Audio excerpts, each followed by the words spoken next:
સંધાન all Gujarat integrated classroom. સેટેલાઇટના માધ્યમથી જોડતી કડી એટલે સંધાન.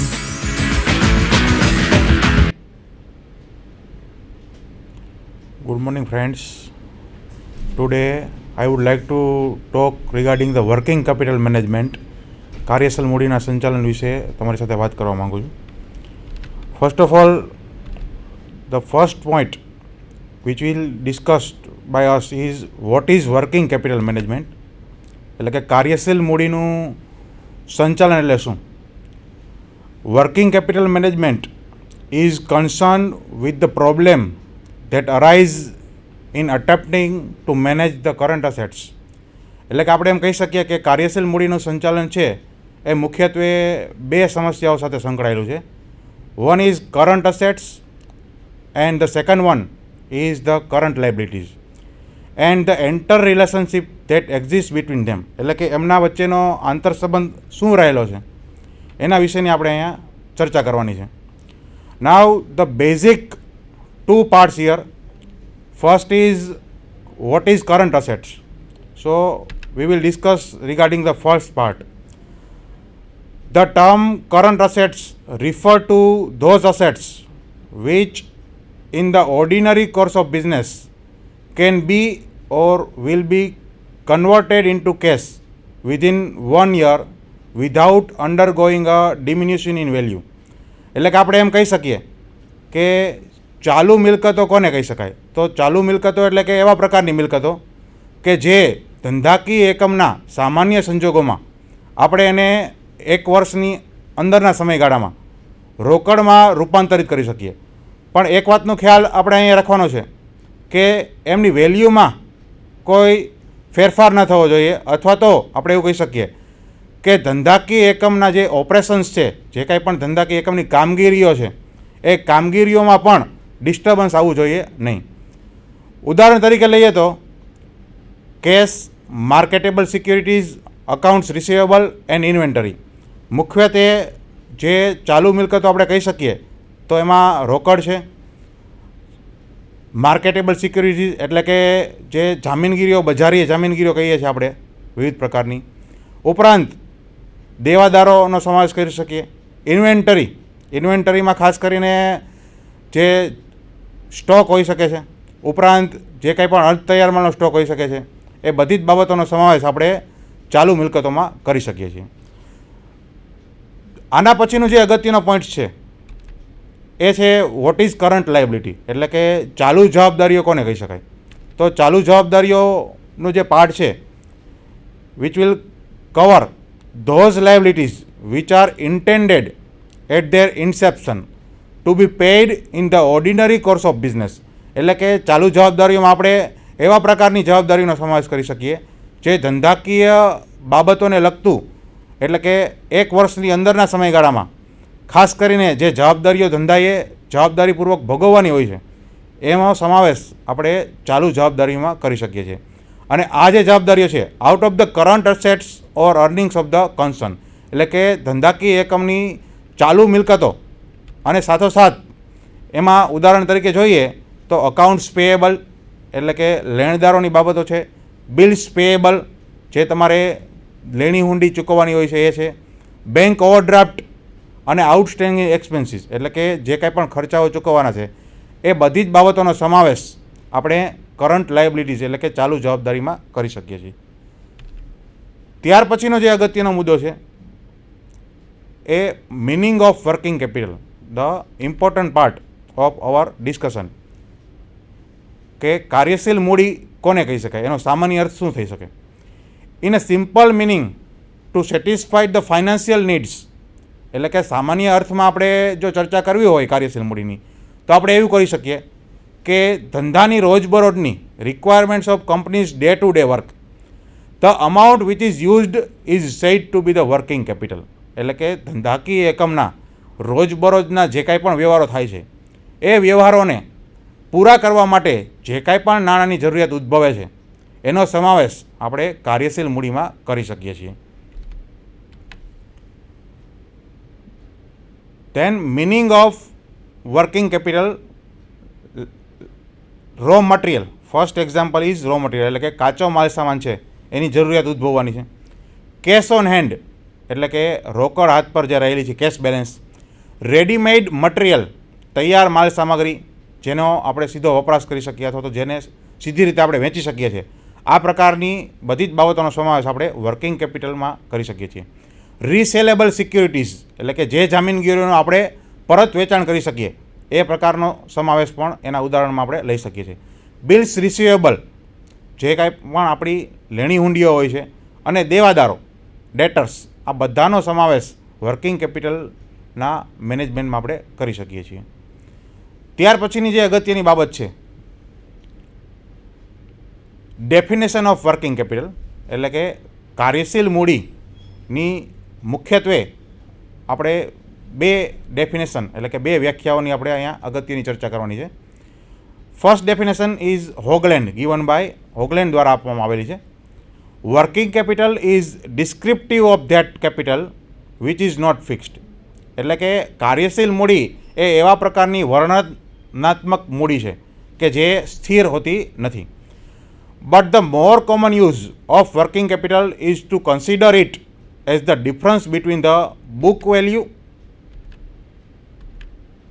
Of the current assets and the current liability એટલે આપણે એવું કહી શકીએ કે મુખ્યત્વે હોગલેન્ડના મત અનુસાર જે કાર્યશીલ મૂડી છે એને આપણે કઈ રીતના ઓળખી શકીએ તો કે ચાલુ મિલકતો અને ચાલુ જવાબદારીઓ વચ્ચેનો જે તફાવત રહેલો છે ડિફરન્સ રહેલો છે એ કેટલા પ્રકારનો રહેલો છે એના આધારે આપણે વર્કિંગ કેપિટલને ઓળખી શકીએ છીએ. એટલે કે કાર્યશીલ મૂડીને સમજવી હોય તો મુખ્યત્વે તમારે તમારા ધંધાકીય એકમની બે બાબતો, એક તો કરંટ એસેટ્સ એટલે કે ચાલુ મિલકતો અને બીજું છે કરંટ લાયબિલિટી એટલે કે ચાલુ જવાબદારીઓ.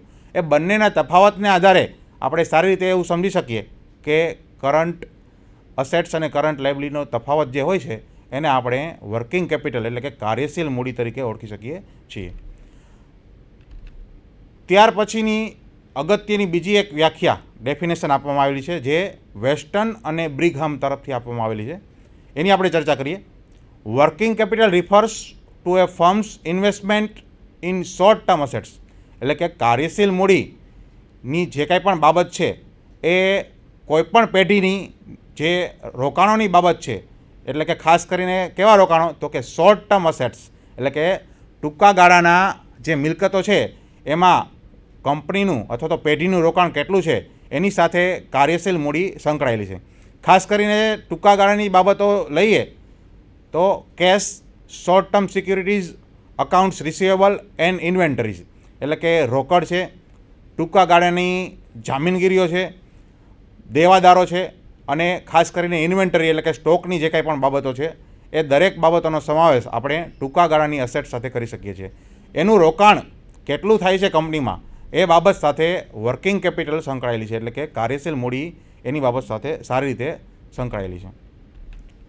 આ ઉપરાંત ત્યાર પછીની જે બાબત છે આપણે ચર્ચા કરવાની છે એ કયા કયા પ્રકારની વર્કિંગ કેપિટલ હોઈ શકે છે એટલે ટાઈપ્સ ઓફ વર્કિંગ કેપિટલ.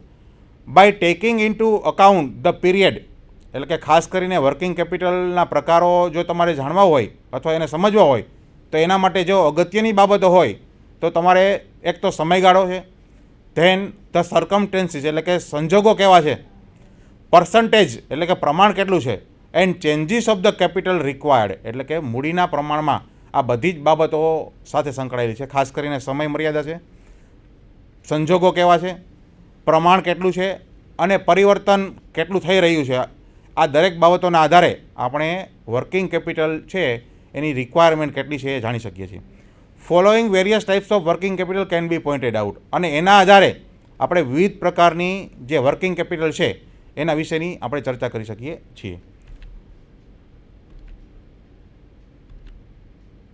સૌથી જે અગત્યની બાબત છે ટાઈપ્સ ઓફ વર્કિંગ કેપિટલમાં એટલે કે કાર્યશીલ મૂડીના પ્રકારોમાં મુખ્યત્વે એ બે ભાગમાં વહેંચાયેલી છે.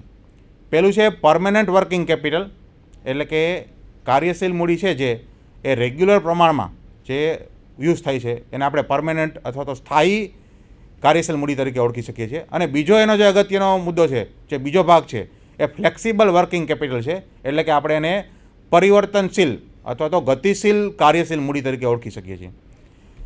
ત્યાર પછી પરમેનન્ટ વર્કિંગ કેપિટલ છે, એટલે કે જે સ્થિર અથવા તો કાર્યશીલ મૂડી જે રેગ્યુલર આપણે યુઝમાં લઈએ છીએ, એને આપણે મુખ્યત્વે બે ભાગમાં વહેંચી શકીએ છીએ. એક છે ઇનિશિયલ વર્કિંગ કેપિટલ, એટલે કે ધંધાની શરૂઆતમાં જે કાર્યશીલ મૂડીની જરૂરિયાત ઉદ્ભવે છે એ એક એનો અગત્યનો ભાગ ગણાય. ત્યાર પછી બીજો જે ભાગ છે એ રેગ્યુલર વર્કિંગ કેપિટલ, એટલે કે ધંધાની રોજિંદી જે પ્રવૃત્તિઓ થતી હોય છે એના માટે જે કાર્યશીલ મૂડીની જરૂરિયાત ઉદ્ભવે છે એનો સમાવેશ આપણે રેગ્યુલર વર્કિંગ કેપિટલમાં કરી શકીએ છીએ. ત્યાર પછી ફ્લેક્સિબલ વર્કિંગ કેપિટલ છે જે એને પણ આપણે મુખ્યત્વે બે પાર્ટમાં વહેંચી શકીએ છીએ. First part is seasonal working capital. પહેલો જે ભાગ છે એને આપણે સિઝનલ વર્કિંગ કેપિટલ એટલે કે મોસમી કાર્યશીલ મૂડી તરીકે ઓળખી શકીએ છીએ. ત્યાર પછી એમાં જ બીજો જે ભાગ છે એટલે કે ફ્લેક્સિબલ વર્કિંગ કેપિટલનો જે બીજો પાર્ટ છે એમાં સ્પેશિયલ વર્કિંગ કેપિટલ, એટલે કે ખાસ કરીને જે અમુક ખાસ સંજોગો ઉદ્ભવતા હોય છે એવા સંજોગોમાં જે કંઈ પણ પ્રકારની કાર્યશીલ મૂડીનો આપણે ઉપયોગ કરવો પડે છે એને સ્પેશિયલ એટલે કે ખાસ કાર્યશીલ મૂડી તરીકે ઓળખી શકીએ છીએ. હવે આપણે એક પછી એક એમને ડિટેલમાં એની ચર્ચા કરીશું.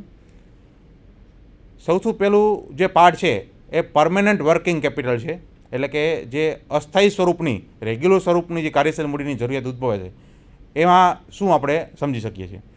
Four the continuity of the production process of the unit certain amount of working capital is required to be invested in business. એટલે કે ધંધાની જે ઉત્પાદન પ્રક્રિયાઓ છે એ ઉત્પાદન પ્રક્રિયાઓ તમારે સમગ્ર રીતે ચાલુ રાખવી હશે તો તમારે અમુક ખાસ પ્રકારની મૂડીની જરૂરિયાત ઉદ્ભવે છે.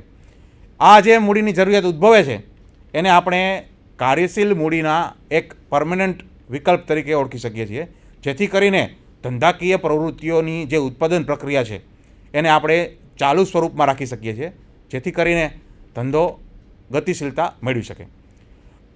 આ માટે minimum portion of the current assets is known as fixed or permanent working capital. એટલે કે જે કાંઈ પણ જે લઘુત્તમ પ્રકારની મૂડીની જરૂરિયાત ઉદ્ભવે છે એ પૂરી કરવા માટે ચાલુ મિલકતોનો કેટલો ભાગ તમે એનો સમાવેશ કરી શકો છો એને સ્થાયી સ્થિર પ્રકારની અથવા તો પરમેનન્ટ મૂડી તરીકે આપણે ઓળખી શકીએ છીએ, જે અગત્યની એક બાબત ગણી શકાય. This type of capital does not remain fixed forever. એટલે કે આ પ્રકારની જે પરમેનન્ટ વર્કિંગ કેપિટલ છે, સ્થાયી સ્વરૂપની જે મૂડી રહેલી છે એ લાંબા સમયગાળા માટે સ્થિર રહી શકતી નથી. But it goes on changing every year. એટલે કે એમાં વર્ષાંતરે વર્ષો વર્ષ ફેરફાર થતા રહે છે according to the development off process. એટલે કે જે કાંઈ પણ વિકાસની પ્રક્રિયા છે એના આધારે એ કાર્યશીલ મૂડીમાં પરિવર્તનશીલ આવતું રહે છે. This permanent working capital means total of current assets required four production. ટૂંકમાં આપણે એવું કહી શકીએ કે અસ્થાયી સ્વરૂપની સ્થિર સ્વરૂપની જે વર્કિંગ કેપિટલની જરૂરિયાત ઉદ્ભવે છે આપણને એમાં ટોટલ કરંટ અસેટ્સ એટલે કે કુલ મિલકતોની કેટલી જરૂરિયાત રહે છે એનો સમાવેશ આપણે પરમેનન્ટ વર્કિંગ કેપિટલમાં કરી શકીએ છીએ. ત્યાર પછીની જે અગત્યની બાબત છે, ફોર પેમેન્ટ ઓફ સેલરી. અને પરમેનન્ટ વર્કિંગ કેપિટલની જરૂરિયાત શા માટે દરેક ધંધાકીય એકમ માટે ખૂબ જ અગત્યની ગણાય છે? તો કે એક અગત્યની જે બાબત છે ફોર પેમેન્ટ ઓફ સેલરી, એટલે કે મુખ્યત્વે જે પગાર ચૂકવવાનો હોય છે એના માટે. Veggies and other direct expenses, મજૂરી ચૂકવવાની હોય છે ધંધાકીય એકમની. ઉપરાંત જે કાંઈ પણ સીધા ખર્ચાઓ થાય છે એકમને ચલાવવા માટેના, એ દરેકનો સમાવેશ આપણે પરમેનન્ટ વર્કિંગ કેપિટલમાં કરી શકીએ છીએ. Regularly requirement of permanent working capital arises. તો આ બધા મુખ્યત્વે પગાર, મજૂરી અને સીધા ખર્ચાઓ ચૂકવવા માટે પરમેનન્ટ વર્કિંગ કેપિટલની રિક્વાયરમેન્ટ આપણને રહે છે. દેન નેક્સ્ટ પોઈન્ટ, ત્યાર પછીની જે અગત્યની બાબત છે, permanent working capital is of two types. જે સ્થિર પ્રકારની કાર્યશીલ મૂડી છે એને આપણે મુખ્યત્વે બે ભાગમાં વહેંચી શકીએ છીએ. Number one is initial working capital. એટલે કે શરૂઆતના જે કાંઈ પણ ધંધાકીય બાબતો રહેલી છે ધંધાની શરૂઆત કરતી વખતે એમાં આપણે ઇનિશિયલ વર્કિંગ કેપિટલનો સમાવેશ કરી શકીએ છીએ. And the second point number two is regular working capital. એટલે કે ધંધાની રોજિંદી જે કાંઈ પણ જરૂરિયાતો છે એને પહોંચી વળવા માટે રેગ્યુલર રોજબરોજના ધંધાકીય ખર્ચાઓ કરવા માટે કાર્યશીલ મૂડીની જરૂરિયાત ઉદ્ભવે છે. એને આપણે રેગ્યુલર વર્કિંગ કેપિટલ તરીકે ઓળખી શકીએ છીએ. Now first we discuss initial working capital. પહેલી જે અગત્યની બાબત છે એટલે કે શરૂઆતના ધંધાકીય ખર્ચાઓ કઈ રીતના ચલાવી શકાય, તો એના માટે ઇનિશિયલ વર્કિંગ કેપિટલની જરૂરિયાત આપણને ઉદ્ભવે છે. In business unit the income starts from the sales of goods. એટલે કે ધંધાકીય જે એકમ છે એમાં મુખ્યત્વે અગત્યની જો બાબત હોય તો એની આવક ક્યાંથી ઉદ્ભવે, તો આપણે એવું કહી શકીએ the income starts from the sales of goods. એટલે કે વસ્તુઓ જે તૈયાર માલ બનેલો હોય છે એને તમે વેચો તો એના આધારે તમારી પાસે ધંધાકીય ઇન્કમ ચાલુ થાય છે.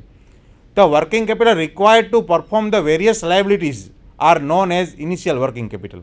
અને આ જે કાંઈ પણ પ્રવૃત્તિઓ કરીએ છીએ એના માટે જે કાર્યશીલ મૂડીની જરૂરિયાત ઉદ્ભવે છે એને આપણે જે જવાબદારીપૂર્વક નિભાવવાની હોય છે એ વર્કિંગ કેપિટલને આપણે ઇનિશિયલ વર્કિંગ કેપિટલ એટલે કે શરૂઆતની કાર્યશીલ મૂડી તરીકે ઓળખી શકીએ છીએ. કારણ કે ધંધાકીય એકમ ચલાવવા માટે બિઝનેસ યુનિટે જે કાંઈ પણ શરૂઆતના ખર્ચા કરવા પડે છે. ઉદાહરણ તરીકે શરૂઆતમાં ધંધાકીય એકમ પાસે કોઈ ઓળખાણ હોતી નથી, એની પહેચાન હોતી નથી.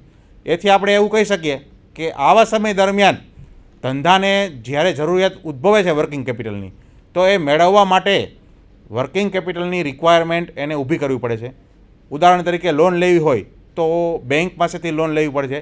પણ શરૂઆતમાં તમારી પાસે ધંધાકીય એકમ કઈ રીતના વર્ક કરે છે એના લગતી કોઈ પણ બાબતો અવેલેબલ નહીં હોવાથી તમારે લોન લેવામાં પણ મુશ્કેલી ઉદ્ભવે છે.